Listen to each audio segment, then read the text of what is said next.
Buenas tardes, amigos. Este es el programa Diálogos del Montonero.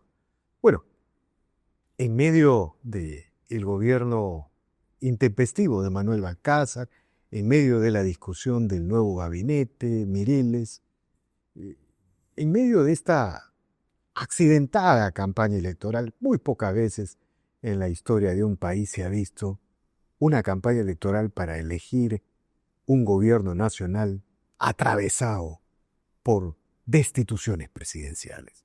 Bueno, el Perú es único en el mundo y eso es lo que está pasando, pero lo que parecía que no se movía como regularidad es el crecimiento de la economía. El año 2025 ya el INE y el Banco Central de Reserva acaban de reportar que la economía creció 3.4, que la inversión privada creció más de 10 puntos, que la demanda interna se había movido.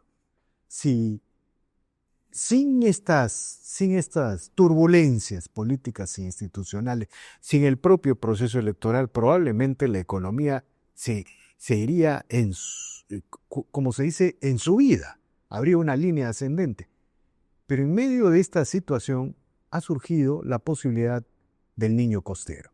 Bueno, el niño costero realmente representa una amenaza para el crecimiento del PBI, siempre lo fue.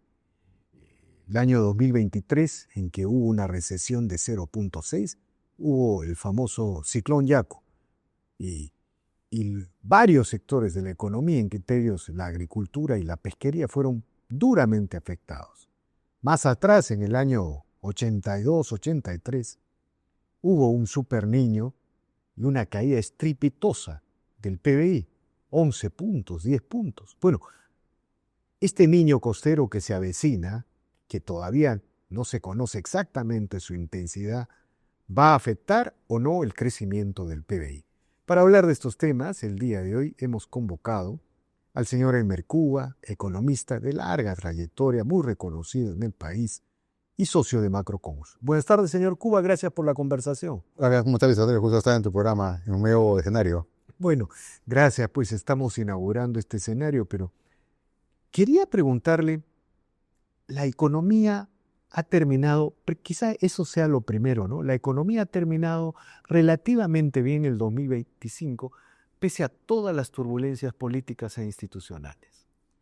Sí, más bien, en verdad, parece que no hubiera efecto, ¿no? Pero sí hay un efecto, lo que pasa que no es directamente observable. Imagínate qué hubiera pasado si no tuviésemos 8 presidentes en 2 periodos, sino un solo presidente, uno solo en los 2 periodos, y más o menos reformista, pro mercado, ¿no? Y con estos precios de las materias primas. Hubiera recreado lo que ya vivió Perú en la época de Toledo y Alan García II, un crecimiento entre 5 y 6% a la galope durante 10 años, ¿no? Eso es lo que nunca ocurrió, ya no pasó, ¿no? Hemos tenido, digamos, crisis impotentes de presidente, nada menos. Antes la crisis eran de ministros, ¿no? Si hubo un ministro, si hubo otro.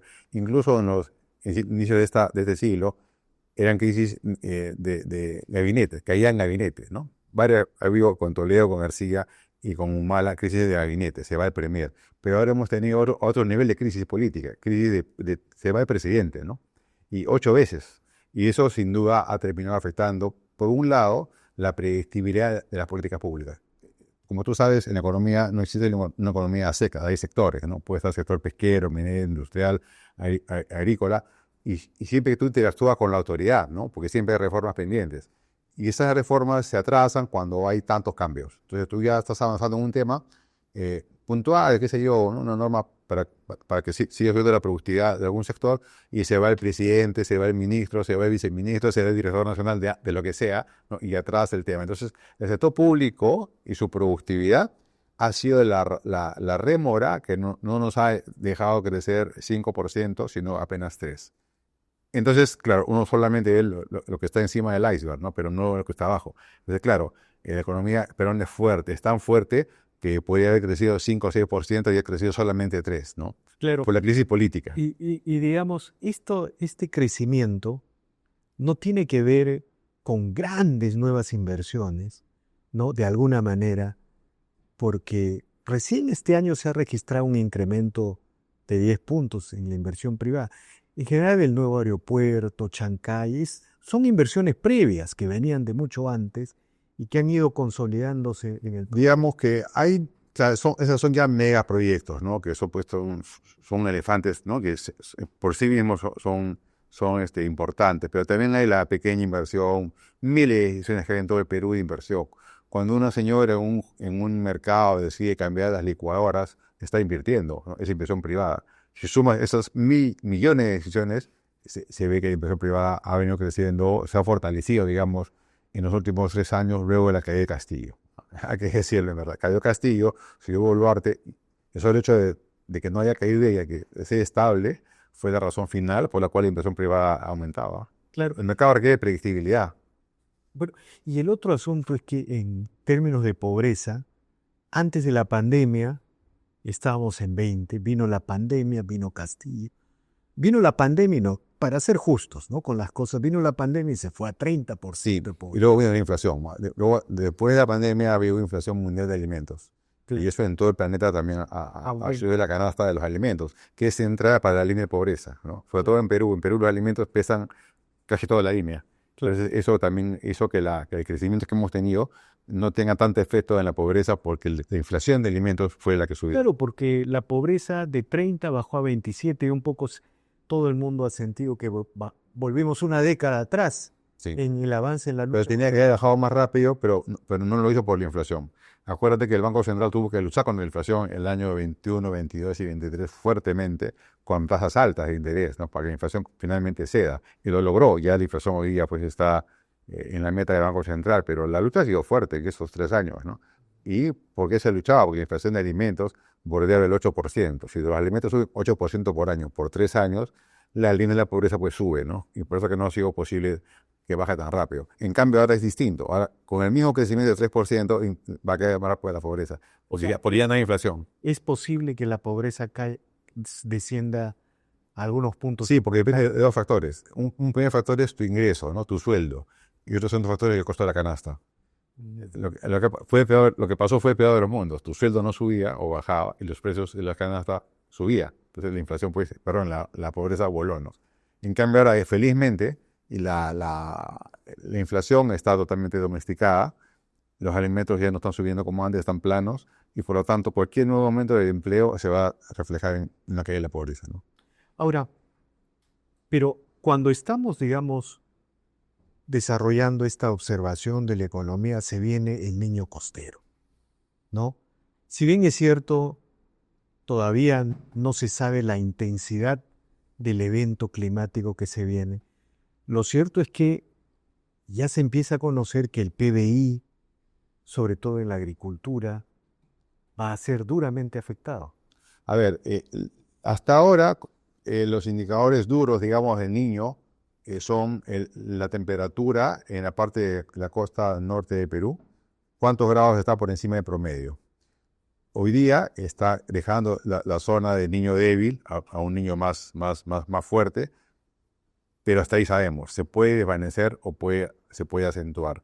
Es muy parecida esa curva de aumento de la temperatura al año pasado, por ejemplo. El año pasado pasó lo mismo en las primeras semanas del año y luego se desvaneció. Pero no hubo esta sensación de calor, ni estas lluvias, ni estas precipitaciones en Piura, Tumbes. Y el año 2023, el último niño severo, hubo niño, pero fue un niño en el invierno, ¿no? O sea, las temperaturas se desviaron, pero en el invierno. Entonces no hubo lluvia, no hubo, digamos, muchos desastres ahora como se ve pues en Arequipa, en el norte, que entran las torrenteras con barro, no hubo eso, pero sí un efecto económico. Se afectó severamente la pesca y la agricultura el año 23, sin haber llovido en el verano. Entonces hay que ver cuándo ocurre realmente ese desvío en el año, ¿no? Bueno, la Cámara de Comercio acaba de decir que se perderían 291 millones de soles diarios y AGAP acaba de decir que hay 6.000 hectáreas de cultivos afectados.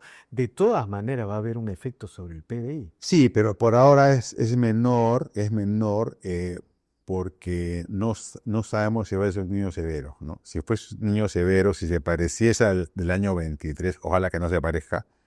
Ese año sí la economía peruana, como tú has dicho al principio, no creció y eso no ocurrió hace 25 años. Ahora, ¿no? Sacando el COVID de la mesa, ¿no? claro. No parece entonces tan dramático hasta ahora, ¿no? Pero cuando uno habla del niño costero, pucha, inmediatamente recuerda el 82. Claro, hay que diferenciar, digamos, uno dice niño, lluvia, norte, destrucción de casas, ¿no? Pero eso no fue el 23, por ejemplo, fue niño, no hubo, pero calor severo, no hubo anchoveta y la agricultura no floreció. Muchos productos agrícolas no avanzaron por el exceso de calor, ¿no? Y efecto económico hubo, aunque sin desastres en la infraestructura. Puede haber infraestructura deshecha en efectos en la producción, o al revés, ¿no? Puede ser un poco engorroso de explicar, pero es así, es un fenómeno complejo, ¿no? De acuerdo. Ahora, quiero ya plantearle otro tema. ¿Cómo explicar, señor Cuba, la resiliencia de la economía peruana? En realidad no puede haber más mala política que la nuestra, Sí, a ver, ¿no? como digo, no es tan resiliente porque si no hubiéramos crecido 6, ¿no? O sea, el efecto ha sido, en lugar de crecer 6% en 10 años, has crecido apenas 3% en 10 años. Eso ya nunca lo recuperaste, ¿no? Es el sueldo que nunca te aumentaron, ¿no? Pero la pobreza estaría Así es. 13%. Así, o sea, que el efecto de la política sobre la economía es real y ha sido muy negativo. No podemos minimizarlo, ha sido muy negativo. Pero la economía también tiene fortalezas, ¿no? La principal es la fortaleza macroeconómica, que tiene dos componentes. A veces uno solamente habla de uno, del Banco Central, que es correcto, pero también está el MEF, ¿no? El MEF se ha dado maña para no pasar la deuda pública como han hecho otros países de la región. Si tú ves los datos duros desde el año 2010 hasta ahora, los últimos 15 años, ¿qué le ha pasado a los vecinos? Chile ha pasado su deuda pública de 5% de PBI a 40%, de 5 a 40%. Colombia, México, bien manejados, de 30 a 60% de producto. Colombia también. 60% de PBI hoy día de deuda pública. Ahí no lo tenido en 30% hace 15 años. Brasil ha pasado de 60 a 90, ¿no?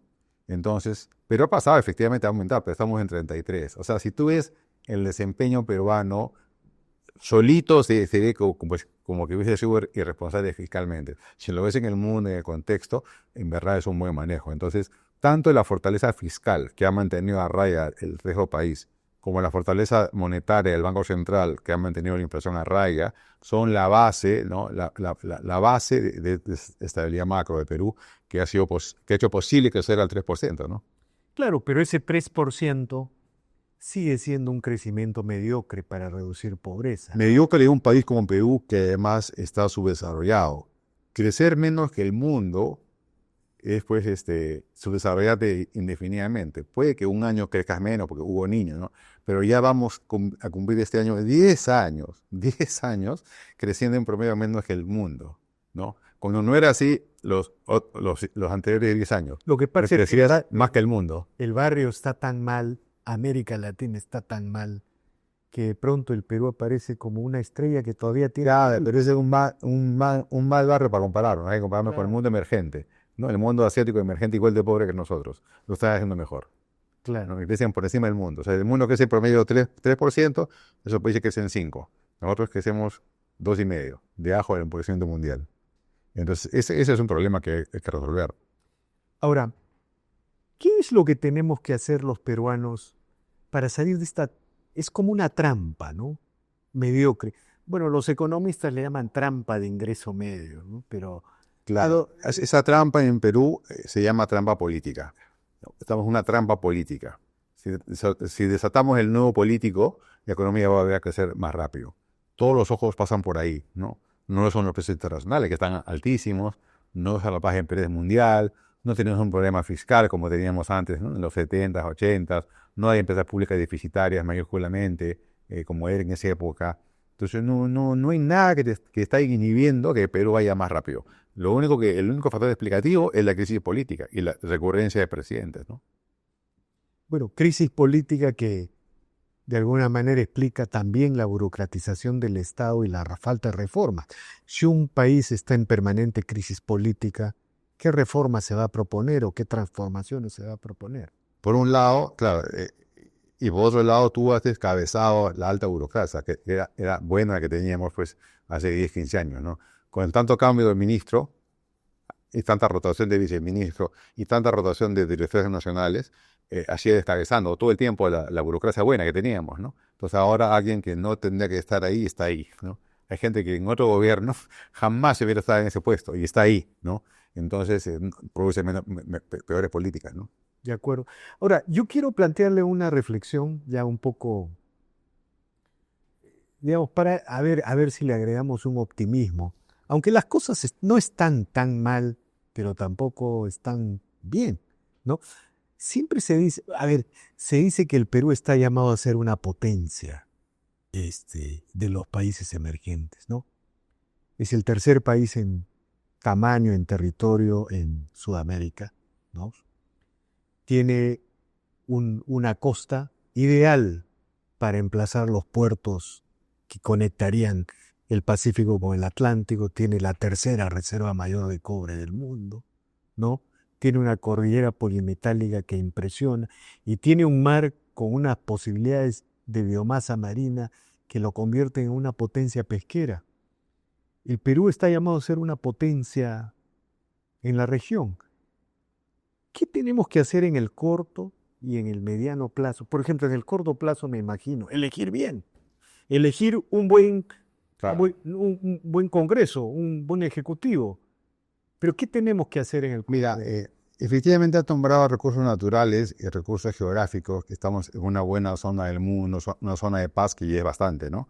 Una zona de paz, y estamos de cara al Pacífico, que ese mercado es la zona del mundo hoy día más dinámica en comercio mundial, ¿no es cierto? No lo era así el siglo XIX, donde el Perú estaba alejado del Atlántico, digamos, ¿no? Es más, ni siquiera hay el canal de Panamá, o sea, éramos más lejos todavía porque teníamos que ir por Magallanes, ¿no? Eso ha cambiado y tenemos todo para crecer, pero nos está faltando algo que es una condición sine qua non, que es gente educada, ¿no? O sea, ese es el rol del Estado, ¿no? Hacer que eso ocurra, usando al privado, por supuesto, y no está ocurriendo. Todavía con jóvenes que solamente comprenden bien 30% de lo que leen, o el 30% puede resolver problemas matemáticos de su edad, está fabricando pobres del futuro. La única manera que Perú salga de una potencia en el mundo emergente es educando, ¿no? Y el ejemplo central de eso es Corea, ¿no? Entonces, no solamente tenemos la minería, sino un recurso no explotado es un joven no educado, ¿no? Ese recurso es potente y además es renovable, ¿no? Entonces, si tú pudieses educar a esas camadas de jóvenes que van saliendo en los últimos 30 años, si hubiésemos hecho eso hace tiempo, ya estaría viendo los primeros resultados de eso y seguramente hubieras tenido una mejor democracia, una más alta clase media y mayor producción, ¿no? Usted le da una importancia superlativa a la educación, incluso a veces en los diálogos que recuerdo con usted, le da más importancia a la educación que incluso a los propios temas institucionales. ¿Cuál es la relación? Sí, una buena institucionalidad hubiera permitido ya una reforma educativa, ¿no? Hoy día los estándares de calidad en la educación puestos por el Estado, ¿no? No han sido pues superados, ¿no? por la mala educación. Y por otro lado, por sindicatos inescrupulosos de profesores. Y por otro lado, lumpenburguesía de las universidades, ¿no? Y eso daña la institucionalidad y no permite un saltar en el desarrollo, ¿no? De acuerdo, de acuerdo. Bueno, en todo caso, lo primero que habría que hacer es elegir bien. Esa va a comenzar, ¿no? Para Va a comenzar. tener un Congreso y un Ejecutivo, un sentido común, ¿no? ¿No? Y comenzar con la reforma. Digo, los recursos, si Perú lograse explotar sus recursos naturales y su recurso humano, realmente podría cambiar las cosas en los próximos 50 años y dejar atrás el desarrollo. 50 años para alcanzar el desarrollo. Sí que partimos de muy atrás, ¿no? Partimos de muy atrás. Bueno, a los países asiáticos le demoró 3 décadas, 4 décadas. Sí, sí, sí. Pero ya lo hicieron, ¿no? Cada vez es más difícil porque no se puede copiar, no cambian las cosas, no puedes copiar lo que hicieron. Hoy día estamos ya en el mundo de la IA, ¿no? Sí. Y con gente poco educada hay un severo problema de quedar fuera, ¿no? Pero bueno, no quiero ser pesimista. Hay una opción ahí y pasa por votar mejor el 12 de abril, ¿no? Efectivamente. Bueno, señor Cuba, le agradezco infinitamente por estas declaraciones, muy agradecido por venir a nuestro estudio y seguiremos conversando como siempre lo hacemos en los últimos años. Bien amigos, esta ha sido una nueva edición de Diálogos del Montonero. No olvide de suscribirse al canal, dejar su comentario, así este proyecto avanza y se consolida. Muchas gracias.